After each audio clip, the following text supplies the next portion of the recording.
Ako po si Michael Maurilio alias Rene. Hindi po ako pinilit na magsalita ng katotohanan. Kusang loob ko pong inilalahad ang mga nagawa kong kasalanan at mga plano laban kay Pastor Apollo C. Kibuloy at sa Kingdom Ministry. Ako po yung witness, kinuwang witness ni Senry Sauntiveros na nakatakip yung muka. Pero ngayon, hindi na sapagkat nagsasabi na ako ng totoo. Binayaran po ako ni Senry Sauntiveros para mag-testify laban kay PRRD, VP Sara at kay Pastor Apollo C. Kibuloy. Lahat ng sinabi ko at kasama ko doon na nag-witness sa Senado ay ginawa lamang ni Senry sa upang papagsakin si Pastor at ang buong kingdom at kunin ang kanilang mga ari-arian. Ngayon po ay hinahanap at tinatakot ako ni Senrisa. Ako po ay dating full-time worker ng Kingdom of Jesus Christ na pinamumunuan ni Pastor Apollo Kibuloy. Na-convert ako noong 2015 at naging full-time noong 2019 kung saan na-assign po ako sa Glory Mountain sa Davao City. Lumabas po ako ng 2021, ngunit nagpaalam po ako ng maayos at pinayagan naman ako ng Kingdom dahil may balak po akong bumalik pagkatapos ng ilang taon.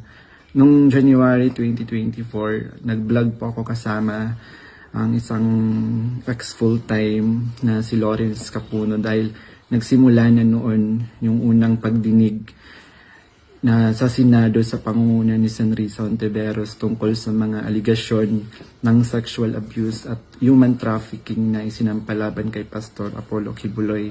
Sa vlog na yun, pinasinungalingan namin yung mga claim ni Glenda Portugal alias Amanda at nung iba pa na pawang kasinungalingan lahat.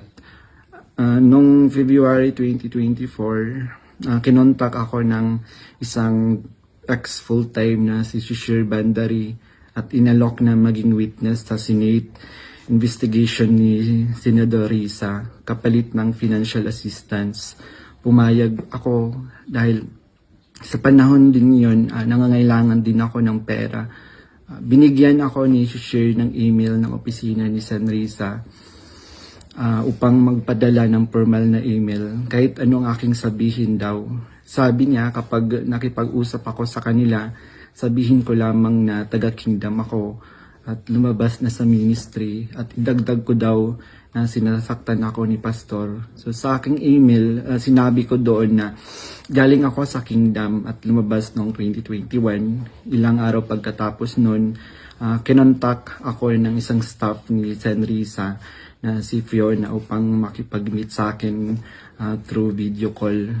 Sa pag-meeting namin kay Attorney J. Becama, Chief of Staff ni Sen. Sauntiveros, pinagawa ako ng affidavit tungkol sa mga gawain ko sa loob ng kingdom, mga transaction at operation na kinasangkutan ko. Ang isinulat ko doon ay pawang mga personal kong experience lamang at wala akong binanggit na pananakit, sexual abuse o human trafficking sa aking salaysay. Matapos kong ibigay yung affidavit, muli kaming nag-meet ni Attorney Becama. Pagkaraan ng 2 araw, binigyan niya ako ng revised affidavit na naglalaman na ng mga karagdagang aligasyon ng pananakit ni Pastor na hindi ko naman naranasan o nakita. Kasama rin dito yung maling pahayag na ako daw ay na-assign sa SMNA News kahit hindi totoo dahil ako ay nasa Glory Mountain mula 2019 hanggang 2021. Nandun din yung aligasyon na sa di umano ay nasaksihan ko tungkol sa mga baril na sangkot sina Sara Duterte at dating Pangulong Rodrigo Duterte na hindi naman totoo dahil wala naman akong nasaksihan na ganong pangyayari. Pinilit din akong idagdag yung pangalan ni Senador Bongo at Senador Bato de la Rosa sa affidavit kapalit ng mas malaking halaga ng pera. Pero hindi ko na sila isinama kasi baka umattend sila sa hearing at magtanong at ma-corner ako. Yung pag-appear ko sa Senate ay may reward na 500,000 na ibinigay nila sa akin. at dagdag na 500,000 nang isinama ko si Sara Duterte at si dating Pangulong Duterte. So 1 million po lahat ang binigay sa akin. Isang linggo before ang Senate hearing noong February 19, 2024, pinatira ako sa isang kondo kung saan ako ay biniriefing at tinuruan tungkol sa mga dapat na isasagot ko sa tanong ni Senador Risa. So sa araw ng hearing, umiyak ako dahil sa konsensya habang binabasa ko yung script na alam ko naman na hindi totoo at hindi ginawa ni Pastoro ng Kingdom. Pagkatapos ng hearing, tinago ako ni Sen Risa sa kanyang kondo sa Manila at inutusan na maghanap pa ng ibang pwedeng maging witness kapalit ng pera dahil may mga susunod pang hearing. Sa buong taon ng 2024, nanirahan ako sa kondo ni Sen Risa at nung January 2025, lumipat ako pansamantala sa isang safe house kung saan nakasama ko doon sina Mutabato at iba pang mga biktima ng extrajudicial killings. So, sa bawat research o information na aking naibibigay sa Senado, nakakatanggap ako ng rewards na 12,000 na ibinibigay ni Sen Risa sa pamamagitan ng kanyang staff na si Sir Ryan. So, sa kabilang sa mga na-research ko, nagawa kong research, yung inimbentong Angel of Death daw ng Kingdom na inimbento ni alias Jackson, si Edward Masayon. Kabilang doon yung na-research ko yung mga member at yung mga general na nag-courtesy call kay Pastor. Nung August 29, 2024, nag-dinner meeting kami nila Blenda Portugal alias Amanda. Kasama ang kanyang legal team na sina Attorney Joanna Paula Domingo at ng Office of the Special Assistant to the President at si Attorney Ian Interina at yung kasama yung abogado ko na si Attorney Ange May Bagudio sa isang hotel sa Quezon City.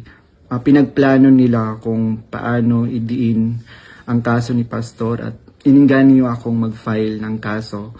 Sabi ni Attorney Domingo na mas maganda mag-focus kami sa human trafficking dahil mahina ang kaso sa sexual abuse.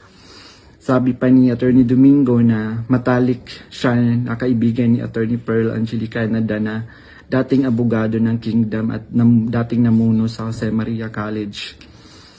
Ayon sabi ni Attorney Domingo, sabi sa kanya ni Pearl na umalis na sila sa Kingdom at alagaan mo daw si Amanda at siya na ang humawak ng kaso laban kay Pastor. Kasamang kanyang kapatid na si Attorney Lady Jade Canada at si Shishir Bandari sa US na nabanggit ko na kumontak sa akin upang siraan si Pastor. Dagdag pa ni Attorney Domingo na gumagamit sila ng private jet mula kay Secretary Antonio Lagdameo papuntang Davao para sa kaso ni alias Amanda dahil sabi ni Attorney Domingo ito ay para sa seguridad nila sapagkat may natatanggap daw silang security threat. Nung mga panahong iyon, nagkaroon din kami ng pag-uusap ni alias Amanda, si Blenda Portugal, kung saan tinanong ko siya tungkol sa kalagayan ng kanyang kaso sa sexual abuse at human trafficking. Sinabi niya sa akin na mahina daw talaga yung kaso sa sexual abuse sa Pasig at gusto na niyang sumuko. Kaya lang may mga nagsusulsul daw sa kanya na ituloy pa rin yung kaso.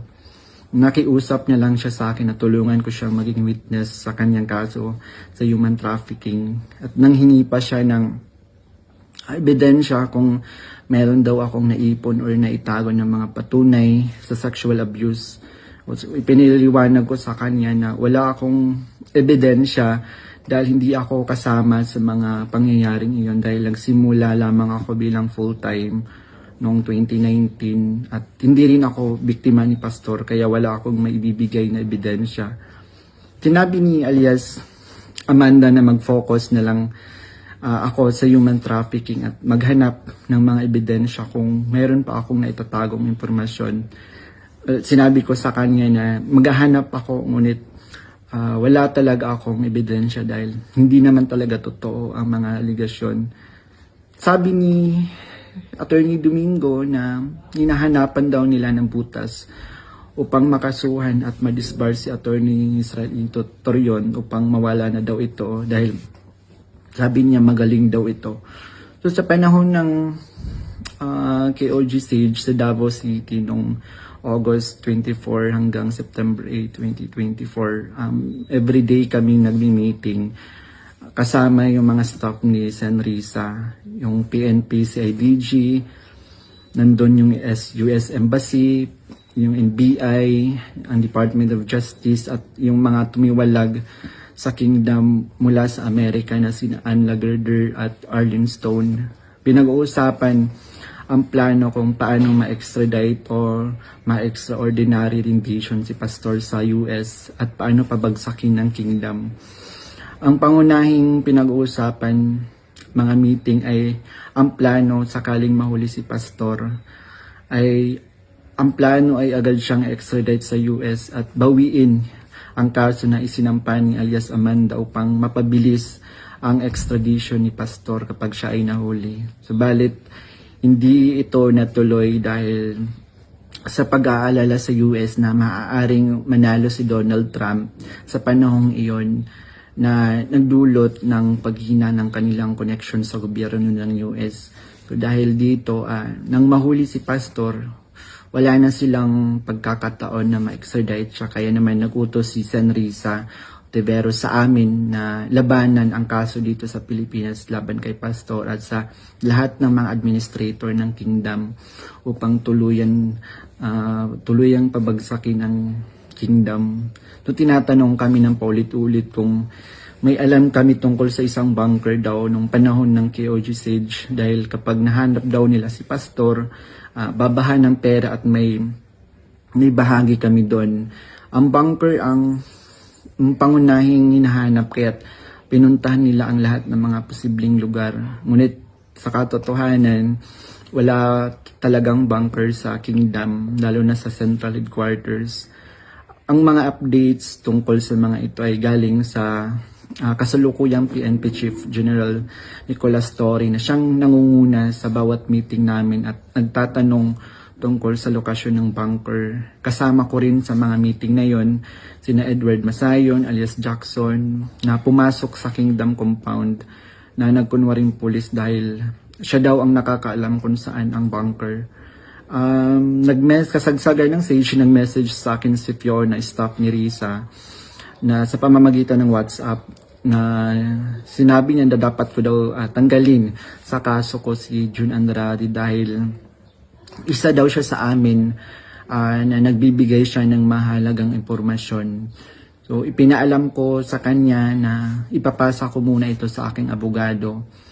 Pero ngunit isang linggo pagkatapos nun, tinanong ulit ako kung may contact ako sa kingdom dahil hindi na raw mahanap si June Andrade. Hanggang ngayon, hindi na siya natanggal sa kasong pinafile sa akin. Noong November 5, 2024, nagkaroon kami ng meeting kasama sina Undersecretary Nicolas T. ng Department of Justice at 4 pang prosecutors. Ang naalala ko doon si Prosecutor Olivia Torrevillas, si alias Amanda, kanyang mga abogado, si Attorney Domingo at si Attorney Ian, 3 representative from NBI, 2 lawyer at 1 agent. Ang sabi ni Yusek sa amin, bawat isa sa amin na nag-witness sa Senate investigation na ginawa ni Risa ay may naka-assign na mga administrator ng kingdom na kakasuhan namin. Meron reward na 1 million pesos kung magfa-file kami ng kaso laban sa kanila upang tuluyan na daw masira at mawala ang kingdom at makuha na nila yung mga ari-arian ni Pastor at ng kingdom. So sa akin, naka-assign yung 2 administrator na sina Eleanor Cardona at si Marlon Rosepe. Pati na rin yung 2 key person ng SMNI na si Cristina San Pedro at si Hannah Jane Sancho. May dalawang minister, si Carlo Catiil at si Rico Mandin, at coordinators na sina Grace Mandin at